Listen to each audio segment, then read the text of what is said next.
All right, good morning, everybody. We're getting ready to drive up to the new Departure silver mine today. And we're going to take some video of that. We got ourselves a new toy, got ourselves a GoPro to help have some fun with that journey. We'll experiment with that, so looking forward to that video. Before we go up, I want to take a few quick minutes and compare the new Bronco, which I have not yet taken off-road, with the old Tundra, the old workhorse Tundra that I've been taking up to the mine all summer long. I've got that box out there on the gravel just to make it easy for me to get underneath and show you the underside of the car. So the question is the Bronco ready for off-roading? And the answer is, in almost every regard, it is a superior vehicle to the Tundra for the off-roading purposes. There are a couple of points I'm going to make, though, that I want to emphasize. So the Bronco, as you may recall from other videos, 4-cylinder turbocharged engine with the 7-speed transmission, one of those being an ultra-low range crawl gear. Front and rear differential lockers on this model. The 33-inch BF Goodrich all-terrain tires on this model. The rear sway bar electronic disconnect. So mechanically, powertrain-wise, this thing's a tractor, okay? No problem at all with that.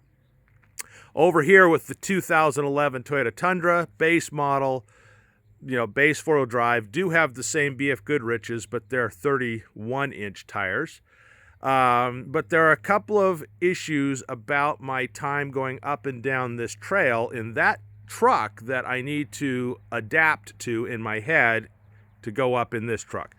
The first is that if you aren't familiar, the underside of a Toyota is typically relatively clean below the frame. And I'm going to climb under there and show you that. There are a couple of points below the frame where you may hit an obstacle, a rock, a boulder, and the trail that we're going to go on today is absolutely loaded with boulders. There are a couple of issues that I've observed already in the Bronco, in the undercarriage, that are a concern to me, and I need to adapt my driving to deal with it. The first, right out of the gate, despite the higher clearance, if you'll notice the A-arms, the silver A-arms on either side here, let me get a finger there, and right on that side, have some exposed bolts pointing straight down. Let's get a zoom in of that.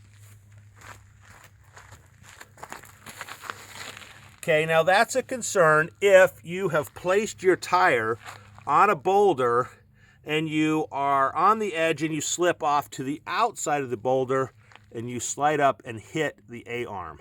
It looks like a pretty robust A-arm, structurally, but those bolts are going to take a beating.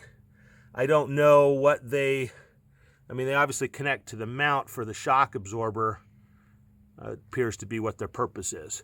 So let's take a quick moment and look at the underside of this Tundra just to get us an understanding of what I'm used to driving. And you'll see that effectively we've got a kind of a solid axle on these old bad boys. And it's relatively high up relative to the rim and tire. Certainly not jacked up, but you'll see what I mean. Okay, so that's issue number one. Now, advantage number one that I want to point out, and I've measured this already, is if we look at the Tundra from this side, from the front of the tire to the front of that bumper, it's about 22 inches. And you can see that it's fairly low going down. So our approach angle on that isn't very significant. Whereas, if we turn around and look here at the Bronco, and I've measured this as well, from the front of the tire to the front of the bumper is less than 18 inches. And you can see that the angle of attack on that is much, much more aggressive. That's going to help us a lot. Let's take a look under the truck. And I'm going to start with the Tundra. Sorry for the camera flipping around. So as I mentioned, here's the frame right here. You can see that almost everything is tucked up into the frame. You've got skid plates on your transmission transfer cases. You do have the gas tank here popping down a little bit. And then your next points of concern are here on the back axle. You've got a differential right there popping down. Then you've got, if you look closely, the shock absorbers. Those brackets are down low on the rear tires. And so that, again, has the possibility in a Tundra experience, if you slide off a rock to the outside, you could hit and damage that. Okay, so let's take a look at how the Bronco is set up underneath. Things are a little bit more exposed below the frame here on the Bronco. Okay, so, but good skid plates, no question about that. But as you can see right through here, here's the frame rail right here, and then below that we have good skid plates, but nonetheless that's down below there. And then as we drift back towards the back of the vehicle, you can now see that we have these support bars heading back towards the rear axle. Those are down low, those are well below the frame. You run the risk of riding on those with a boulder if you're not careful. You can see that they've put a reinforcing plate here on the front end of that one. But my biggest concern about the Bronco really is all of the crap going on right next to each of the rear wheels.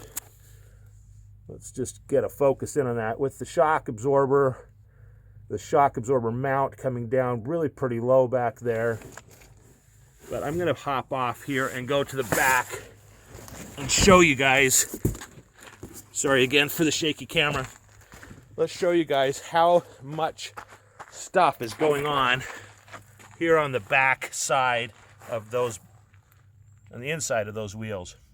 Now, the issue is, you can see over there, I've already got a scratch on that yellow shock absorber, on the bottom of that yellow shock absorber.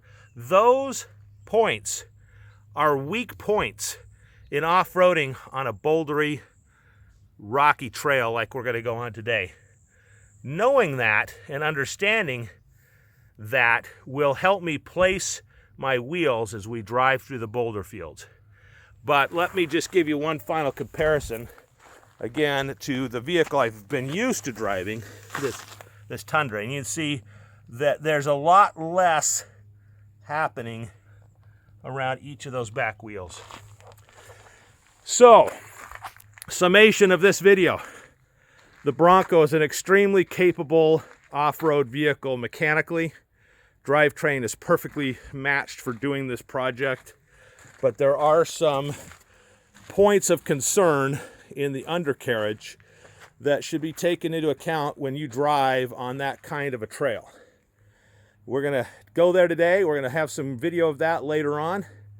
I'll try to get it up tonight, maybe tomorrow.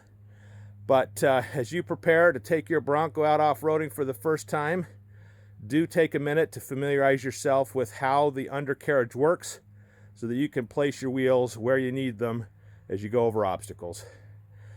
Happy trailing.